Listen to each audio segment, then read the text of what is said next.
దేశీయ స్టాక్ మార్కెట్లు భారీ నష్టాల్లో ట్రేడ్ అవుతున్నాయి. సెన్సెక్స్ 1118 పాయింట్ల నష్టంతో, నిఫ్టీ 337 పాయింట్ల నష్టంతో కొనసాగుతోంది.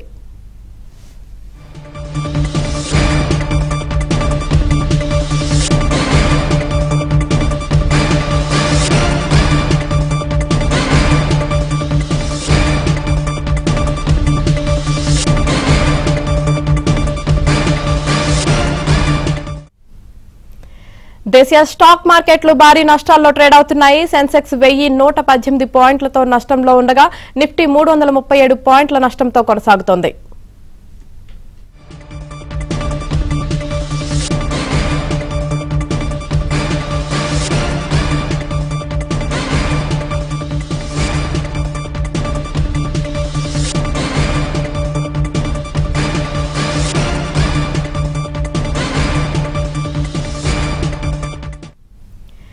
దేశీయ స్టాక్ మార్కెట్లు భారీ నష్టాల్లో ట్రేడ్ అవుతున్నాయి. సెన్సెక్స్ 1118 పాయింట్ల నష్టంతో, నిఫ్టీ 337 పాయింట్ల నష్టంతో కొనసాగుతోంది.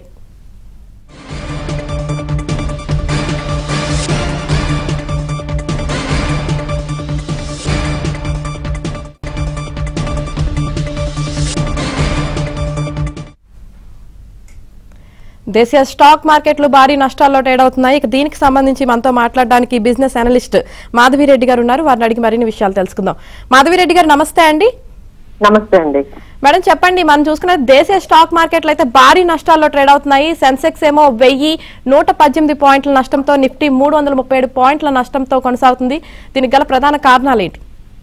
అంటే మనకి లాస్ట్ టైం ఏంటంటే, లాస్ట్ వీక్ నుంచే మార్కెట్స్ ఒక రకంగా పెద్దగా ఒక 1 వీక్ నుంచి ఆ 24,500 నిఫ్టీ అక్కడే మనకి ఉందండి. ఇంత లాంగ్ కన్సాలిడేట్ ఒకే ప్లేస్ లో అక్కడే మార్కెట్ ఉండడం, అదే కొంచెం వర్రీసమ్ గానే అనిపించింది. మొమెంటం ఎందుకు రావట్లేదు మార్కెట్ లోని, అక్కడే ఆగిపోయింది. సో ఫైనల్లీ టుడే ఈ ఫాల్ తో అది కనిపిస్తుందండి. సో ఫస్ట్ థింగ్ ఏంటంటే, మనకి రూపీ చాలా వీక్ అయిందండి. సో ఆల్మోస్ట్ 85 రూపీస్ వరకు వెళ్ళిపోయే అవకాశాలు కనిపిస్తున్నాయి. సో ఆర్బీఐ కూడా ఆల్రెడీ డాలర్స్ ని సెల్ చేయడం స్టార్ట్ అయింది. సో ఒకవైపు డాలర్ స్ట్రాంగ్ గా అవ్వడము, మన రూపీ చాలా వీకనింగ్ అవ్వడం వల్ల కొంచెం ఎకానమీకి, అంటే మనం ఏవైతే ఇంపోర్ట్ చేసుకుంటున్నామో ఆయిల్ కానీ ఇంకా ఎలక్ట్రానిక్ ఐటమ్స్ వీటి మీద మనకి చాలా భారం పడబోతుంది. సో అదే విధంగా ఒకసారి జీడిపి అనేది కూడా లో అయిందండి. సో అంత అన్ఎక్స్పెక్టెడ్ అది. మనం 6% అబౌవ్ నే మనం జీడిపి 6.6%, 6.7% ఇలా ఎక్స్పెక్ట్ చేస్తున్నది. ఒకసారిగా లాస్ట్ క్వార్టర్ అయితే చాలా మనకి బిలో 6% కి జీడిపి రావడం అనేది, ఏదైనా ఒక స్లో డౌన్ ఎకానమీలో ఏదైనా స్లో డౌన్ స్టార్ట్ అయింది. అదే విధంగా ఈసారి ఆర్బీఐ కూడా ఎప్పటి నుంచో అంటే 2 ఇయర్స్ నుంచి ఇంట్రెస్ట్ రేట్స్ తగ్గించడం లేదండి. సో ఇన్ఫ్లేషన్ పెరుగుతుంది అని వాళ్ళు ఇంట్రెస్ట్ రేట్స్ తగ్గించడం లేదు. అది కూడా మార్కెట్ కొంచెం నెగిటివ్ గానే తీసుకున్నట్టుగా అనిపిస్తున్నాయి. మళ్ళీ అగైన్ రివ్యూ మీటింగ్ అయితే ఫిబ్రవరిలో ఉంది. ఈసారైనా అంటే అన్ని ఎకానమీస్ కూడా ఇప్పుడు కొంచెం ఇన్ఫ్లేషన్ కొంచెం కంట్రోల్ అవ్వడంతో గ్రోత్ మీద ఫోకస్ చేస్తున్నాయి. సో జీడిపిని ఎలా అయినా ఎకానమీని. సో అన్ని కంట్రీస్ కూడా ఇప్పటికే యూరోపియన్ మార్కెట్స్ కానీ లేకపోతే స్విస్ కూడా నిన్న వాళ్ళ ఇంట్రెస్ట్ రేట్స్ భారీగా తగ్గించిందండి. బట్ మన ఇండియాలో మాత్రం అది కొంచెం డిసప్పాయింట్ గా మాకైతే కనిపించింది.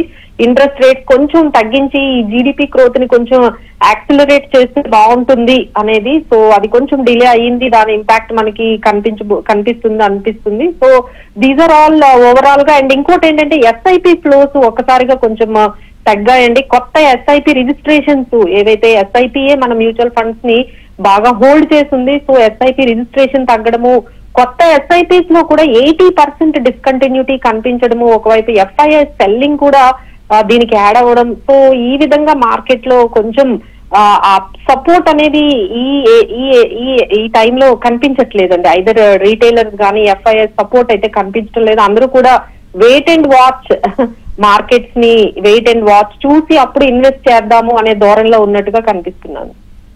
రైట్, థ్యాంక్ యూ మాధవిరెడ్డి గారు.